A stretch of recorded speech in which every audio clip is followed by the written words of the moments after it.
হর হর মহাদেব। ওম নম শিবায়। কেমন আছেন আপনারা সবাই? আমি দীপ্তেজি বি মণ্ডল আপনাদের সবাইকে জানাই শুভ নববর্ষতে, শুভ অক্ষয় তৃতীয়া। আপনাদের এই তিথিতে যাদের জন্ম, আপনাদের জন্মদিনে অনেক অনেক অনেক শুভেচ্ছা।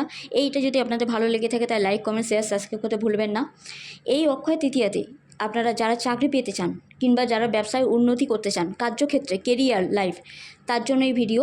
অবশ্যই আপনারা জানবেন, মাথায় রাখার চেষ্টা করবেন যে আপনারা সকালে যখনই উঠতে পারবেন না তখনই জানবেন আপনাদের কার্যক্ষেত্রে বাধা, সেখানেই সবচেয়ে বড় কথা।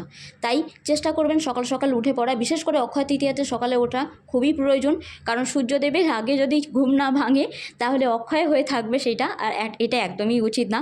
তাই চেষ্টা করবেন একটা তামার পাত্রে, মানে ঘটিতে আর কি, অবশ্যই একটু গুড় দিয়ে, গম যদি থাকে গম দিতে পারেন, আর তাতে লাল ফুল, লাল চন্দনও দিতে পারেন, একটু দুর্বা ঘাস 4টে, তার সাথে সাথে যদি আপনারা বাতাসা দিতে চান দিতে পারেন। সেটা নিয়ে সূর্যদেবের অর্পণ করুন। সূর্যদেবের নাম মন্ত্র জপ করতে করতে ওনাকে অর্পণ করুন। তারপরে বেলাতে, মানে ওই 9টার দিকে অবশ্যই কলা গাছে আপনারা হলুদ জল মিশ্রিত সেই হলুদ জল কলা গাছকে অর্পণ করুন। কলা গাছের সিঁদুর দিয়ে তিলক করবেন, সেই সিঁদুর একটু কপালে পরবেন। মেয়েরা হলে অবশ্যই খোলা চুলে করবেন, ছেলেরা হলে তো এমনিতে করতে পারেন আপনারা। আর অবশ্যই কেরিয়ার সবার জন্য যারা যারা করতে চান, তো আপনারা চেষ্টা করবেন যখনই কলা গাছকে আপনারা অর্পণ করছেন তখন তার সাথে সাথে একটু মিষ্টান্ন, ধূপবাতি অবশ্যই প্রজ্বলিত করে নেবেন।